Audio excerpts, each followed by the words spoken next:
오늘은 열왕기상 11장 26절에서 43절의 말씀을 가지고 하나님을 기뻐함으로 기쁘게 하는 성도라는 제목으로 말씀 나누겠습니다.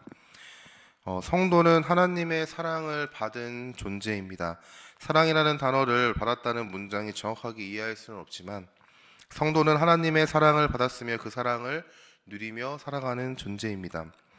성도는 하나님의 사랑을 누린다고 하였을 때 세상이 줄 수 없는 평안을 고백하고 세상이 줄 수 없는 위로와 기쁨을 고백합니다.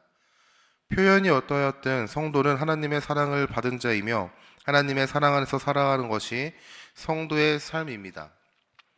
세상에 줄 수 없는 기쁨, 위로, 감격, 평안으로 누리는 하나님의 사랑, 이뿐이 아닌 죽음 이후의 삶에서 두려움이 아닌 사모함을 갖게 하고 소망하게 하는 하나님께서 허락하시는 그 사랑은 성도 안에 머무는 것을 넘어서 성도를 통해서 세상에 흘러갑니다.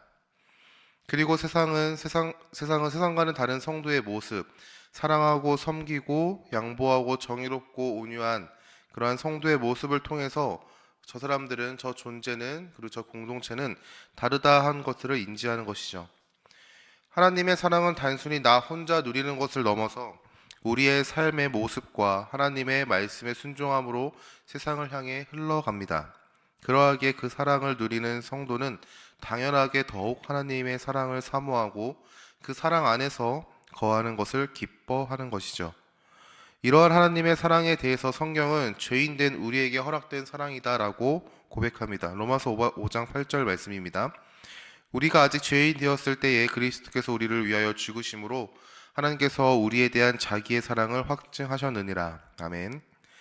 우리가 아직 죄인 되었을 때 확증된 사랑, 죄를 미워하시는 하나님께서 죄인을 향한 그 사랑을 예수 그리스도의 십자가의 죽으심으로 우리에게 확증하셨습니다. 이 사랑은 우리가 하나님의 어떠한 기준을 만족함으로 받는 것이 아닌 하나님께서 택하신 백성을 향하여 무조건적으로 허락하시는 사랑이라는 것을 깨닫게 하는 것이죠.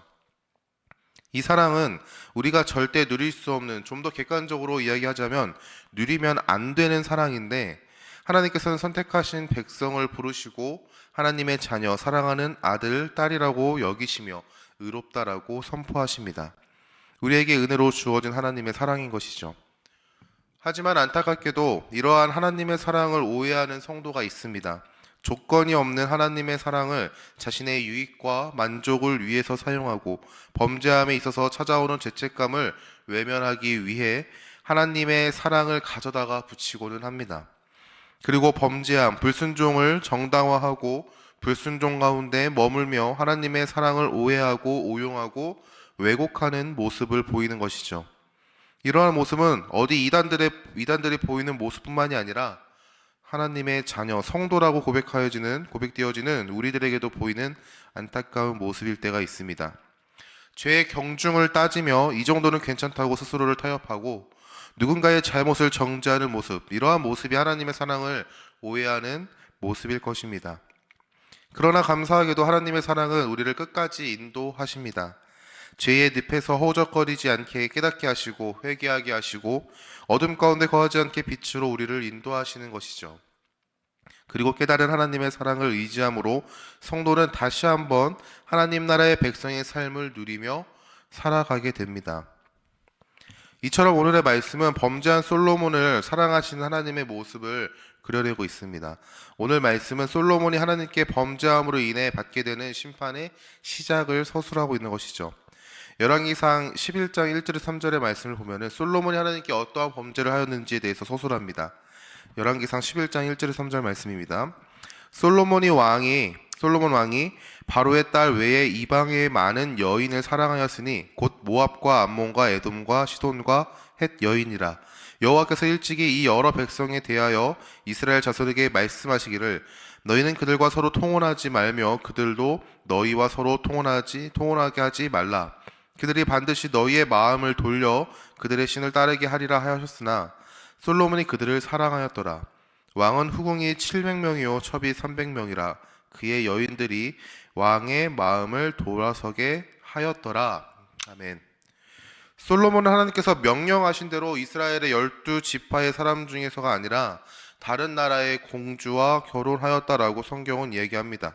솔로몬이 행한 일, 이방인들과의 결혼은 신명기 7장 1절에서 4절에서 말씀하시며 하지 말아라라고 하나님께서 명령하신 것이죠. 신명기의 말씀처럼 다른 족속의 딸들과의 결혼으로 인해 하나님을 떠나게 된 솔로몬의 마음은 더 이상 하나님을 향하지 않게 되었습니다. 그의 작은 불순종은 하나님을 향한 마음이 완전히 돌려져 버린 계기가 되었다라고 열왕기상 11장 초반부에는요 몇 번을 고백하고 있는 것이죠. 열왕기상 11장 4절과 6절 읽어드리겠습니다. 열왕기상 11장 4절입니다.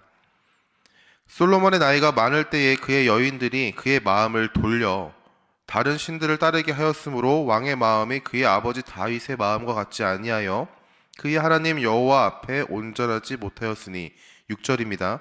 솔로몬이 여호와의 눈 앞에서 악을 행하여 그의 아버지 다윗이 여호와를 온전히 따름같이 따르지 아니하고 마음이 돌아진 솔로몬을 향하여 하나님께서는요 그를 몇 번이나 돌이키시려고 그렇게 나타나셨습니다. 성경은 두 번이나 솔로몬에게 나타났다라고 성경은 이야기하는 것이죠. 열왕기상 11장 9절에서 10절입니다. 솔로몬이 마음을 돌려 이스라엘의 하나님 여호와를 떠남으로 여호와께서 그에게 진노하시니라. 여호와께서 일찍이 두 번이나 그에게 나타나시고 이 일에 대하여 명령하사 다른 신을 따르지 말라 하셨으나 그가 여호와의 명령을 지키지 않았으므로 하나님께서는 솔로몬이 죄에서 돌이킬 것을 계속해서 말씀하셨지만 솔로몬은 그 명령을 지키지 않습니다. 결국에는 하나님께서 솔로몬이 지금 누리고 있는 그 영광을 빼앗겠다라고 말씀하시는 것이죠. 열왕기상 11장 11절입니다. 여호와께서 솔로몬에게 말씀하실 때 내게 이러한 일이 있었고 또 네가 내 언약과 내가 내게 명령한 법도를 지키지 아니하였으니 내가 반드시 이 나라를 내게서 빼앗아 내 신하에게 주리라. 그러나 하나님께서는요 지금 당장 모든 것을 빼앗지 않겠다라고 말씀하시며 다윗에게 말씀하신 약속을 지키시겠다라고 말씀하십니다. 열왕기상 11장 12절에서 13절입니다. 그러나 네 아버지 다윗을 위하여 네 세대에는 이 일을 행하지 아니하고 네 아들의 손에서 빼앗으려니와 오직 내가 이 나라를 빼앗지 아니하고 내 종 다윗과 내가 택한 예루살렘을 위하여 한 지파를 네 아들에게 주리라 하셨더라. 하나님은 열왕기상 11장 14절에 에돔 사람 하닷을 세워서 솔로몬을 대적하게 하였고 23절에 엘리야의 아들 르손을 일으켜서 솔로몬을 대적하게 하셨습니다. 그리고 하나님께서는 26절에 솔로몬의 신하인 느밧의 아들인 여로보암을 일으켜서 솔로몬을 대적하게 하셨습니다.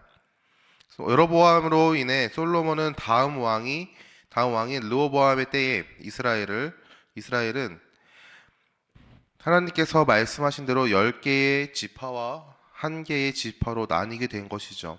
우리는 10개의 지파를 북이스라엘이라고 이야기하고 솔로몬의 자손, 다윗의 자손이 다스렸던 나라를 남유다라고 고백을 하는 것이죠.